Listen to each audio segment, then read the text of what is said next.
pajin shtetit. Nëse një individ e ka qatë luks me u denu edhe mos me pagu denimin edhe nuk privohet prej kur gjafit, atëherë pse ai mos me vazhdu me qenë i lirë në komunikacion. Kushtimisht po thëmë, shteti nuk duhet me lanë veprimet në dorë të individit. Duhet me ndëshku se cili që ga bënë për çfarë do çështje të caktume. Jo mandej me urreshtu viktimat në forma të ndryshme, sepse viktim je edhe nëse ta thënë një dritë në komunikacion.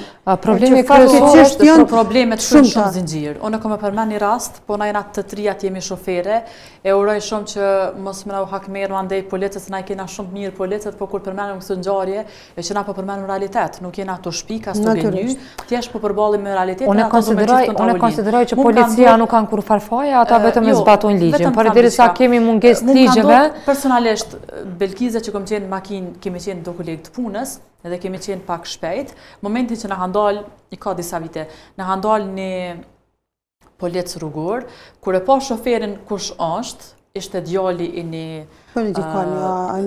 ex personi, tha e kum dënu një herë motrën tane, tha dhe i kum shtirë një por këpuca.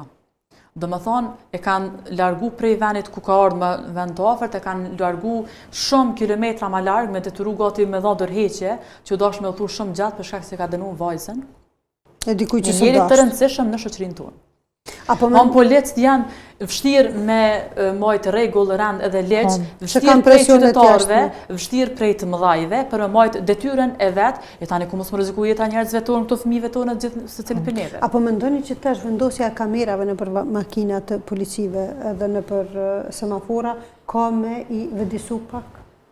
Ka me i zbutë po, sigurisht, ajo është mas preventive. 2024 të specialisht kanë nisë, domethënë çdo praktika me u vënë në funksion, për në anën tjetër edhe më shumë aksidente kemi. Ndoshta kanë identifiku sa më shumë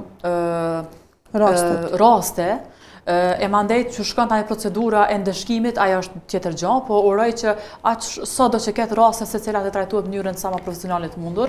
Nuk është që na dyshojnë në profesionalizmin e policëve tonë, se ata janë të parë që kujdesen për rendin dhe për sigurinë tonë sigurisht, po është shumë e rëndësishme që edhe këtyre personave që janë m'i dhënë e drejta e plot me ursu detyrën e tyre. Na kemi të lashëm mos me qenë të ndikuar nga politika, nga pushteti. Persona me e kry detyrën e tyre. Kur tjetër. Unë e di që ka raste që kërcënojnë policin. Ti po më dalon mua, me numër këto, filan Fisteku më ka ndalu, po do më gjobit, edhe ai zotnia nuk guzon me kryesin. Para pak ditëve në media kërkoj këtë dikush, ama numrin policit, numrin tonë, ama nuk kiti drejt më denu mu. Pavarësisht se çka dhe cila është sjellja e policit, kushtimisht po them, megjithatë ajo është përfaqësuesi një institucioni. Edhe qytetari duhet me pas një kulturë të komunikimit.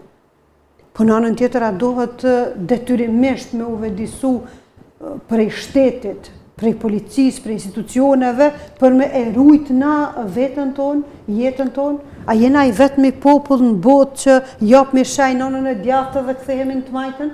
Në momentin kur jenë komunikacion, gjithë çka dush me prit. Shiqaj grupeqar që na vjen. Ka shumë raste, ju ka ndodhur juve prej vozitjes në praktik.